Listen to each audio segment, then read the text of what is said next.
Hayzdar holatda taloq tushamdi. Savol. Assalomu alaykum. Alloh ilmingizni ziyoda qilg'ay. Harmag'aysiz. Ayol kishi hayzdar holatda taloq qilinsa, taloqqa taloq bo'lamdi. Javob. Va alaykum assalom va rahmatullohi va barakatuhu. Barliq hamd sanolar Janobi Allohga bo'lsin. Durud va salomlar payg'ambarimizga, u zotning oila tavobatlariga, ashablariga va u zotga toki qiyomatgacha ergashganlarga bo'lsin. Aldı bilan shuni aytib o'tish kerakki, taloq qilishga loyiq bir sabab bo'lgan taqdirdami, aldirab taloq qilib o'tmay, munosib vaqtni tanlab taloq qilish kerak. Shar'atda bu munosib vaqt ayol kishining hayzdor yoki nifosdor emas, jimo qilinmagan poklik holatidir. Homildorlik holati buning sirtida. Haq Taolo aytadi: "Ey payg'ambar, ayollarni taloq qilsanglar, ularning iddati boshlanishga udullab taloq qilinglar. Iddatni sananglar." Taloq surasi 1-oyat. Barliq olimlarning birdek ittifoqi shuki, hayzdor ayolni taloq qilish harom.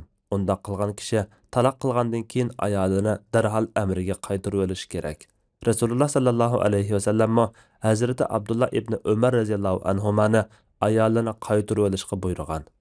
Abdullah ibn Umar radhiyallohu anhuma rivoyat qiladi-ki, u Rasululloh sallallohu alayhi va sallam zamonida ayolini hayzdor holatida taloq qilib o'tgan. Umar ibn Xattob radhiyallohu anhu bu ish to'g'risida Rasululloh sallallohu alayhi va sallamdan so'ragan edi. Rasululloh uni buyurgan. Ayolini qaytarib akilib olib, pok bo'lib, andin hayz ko'rib, andin pok bo'lguncha amrida tutib, andin keyin xolisa amrida tutsin, xolisa yaqin kelmasdan pok chig'ida taloq qilib o'tsin. Mana bu Allah ayollarni shuningga udullab taloq qilishni buyurgan iddatdir degan. Yuqorqidagi ahvollarda taloq qilishning cheklanish sababini mundaq tahlil qilishga bo'ladi. Hayz va nifos holatlarida ayoli bilan jimo qilish cheklangachga, balki er kishining taloq qilishiga ayoliga yaqinlashmaganlik sababidan qo'zg'algan ochiq turtki bo'lib qolgan bo'lishi mumkin.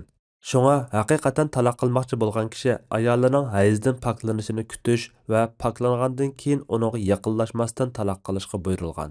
Yaqinlashmay taloq qilganligi ayoli bilan rostilla birga o'tishni xohlamaydiganligini bildirdi. Shundaqla jimo qilgan pok holatdami taloq qilish harom qilingan. Kim biladi, balki mushu oxirgi qatimda amildor bo'lishi mumkin. Agar er kishi ayolining qo'rsqida bola borligini bilsa, ayolidan ayrilishdan voz kechib, bola uchun bo'lsa-mu, uning bilan turmush kechirishga rozi bo'lishi mumkin.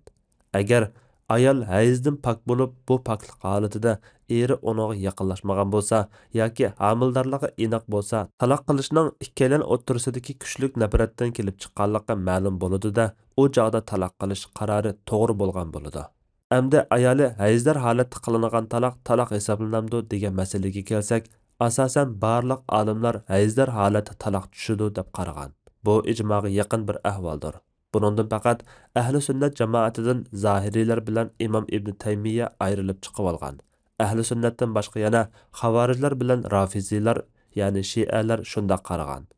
Hafiz Ibn Hajar aytadi: İmam Xattabi hayzdor holatda taloq tushmaydi degan qarashni xavorijlar bilan rafiziylardan naql qilgan. Ibn Abdulbar bu masalada bid'at, zalolat va jaholat ahlidan boshqalar xiloflik qilmaydi degan va mushunoga o'xshash qarash ba'zi tabiinlardan rivoyat qilingan bo'lib, bu barliq olimlardan ayrilib chiqib olishdir degan. İbnul Arabiy va boshqalar bu qarashni İbrahim ibn Ismoil ibn Ulayyadan hikoyat qilgan bo'lib, Imom Shafi'i uning haqida İbrahim azg'unlar darvozasida o'ltirib kishilarni azdirdigan azg'un odam degan.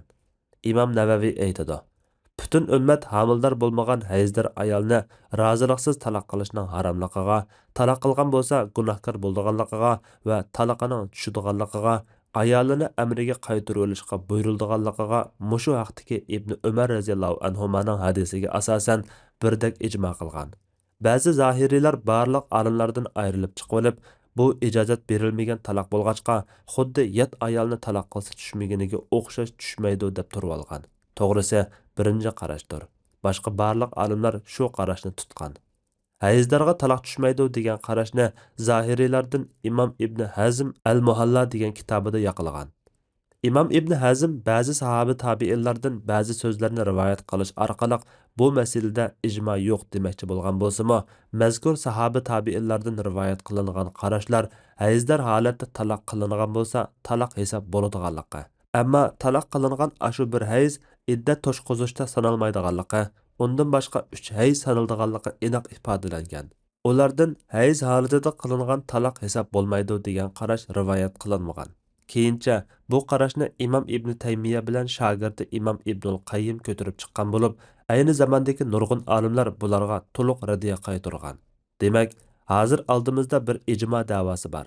Bu ijmoni Ibnul Munzir Ishrof degan kitobida Abu Ubayda Qozi Iyaz, Ibn Abdulbar, Imom Navaviy, Hafiz Iroqi, Imom Subki, Hafiz ibn Hajar qatorliq nurg'un mo'tvar olimlar naql qilgan. Shundaqla ba'zi bir Shia va Zohiriylarning bu vaqtdagi ixtilofi ijmoga ta'sir ko'rsatolmaydi.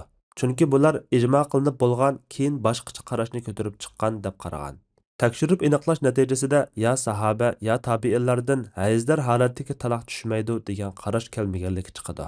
Undaqda Zahiriylar va boshqalarning bu vaqtda o'xshamagan qarashda bo'lishi ijmo yuz berib bo'lgandan keyin bo'lgan ahvol deyishga bo'ladi.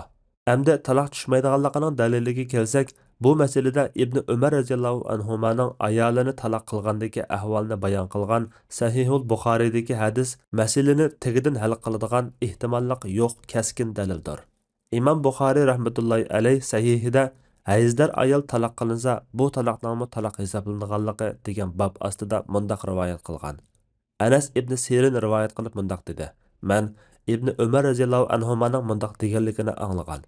Ibn Umar ayolini hayzdar holatida taloq qilib qo'yganda, Umar bu ahvolni Rasululloh sallallohu alayhi vasallamga ma'lum qilgan edi. Rasululloh uni qaytirib akilib olsin debdi."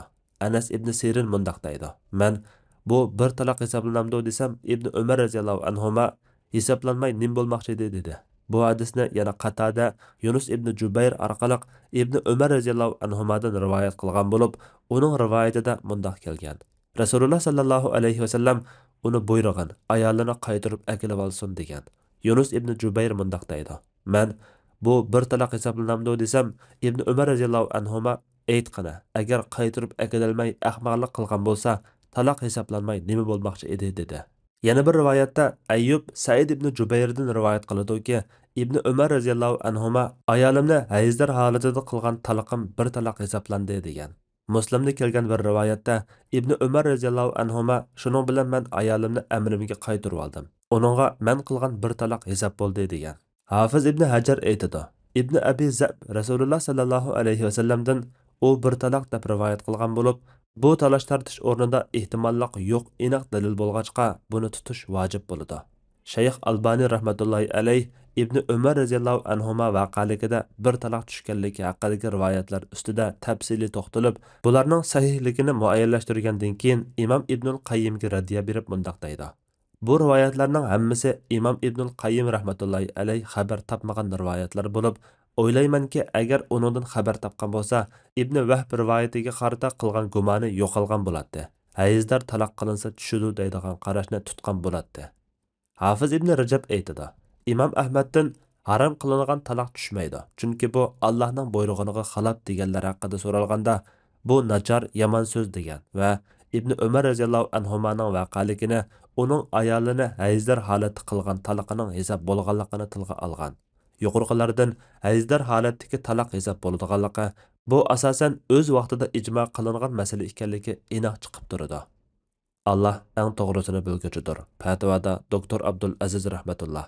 Fatvolar majmuasi 1-tom, 113 nomerlik fatvo.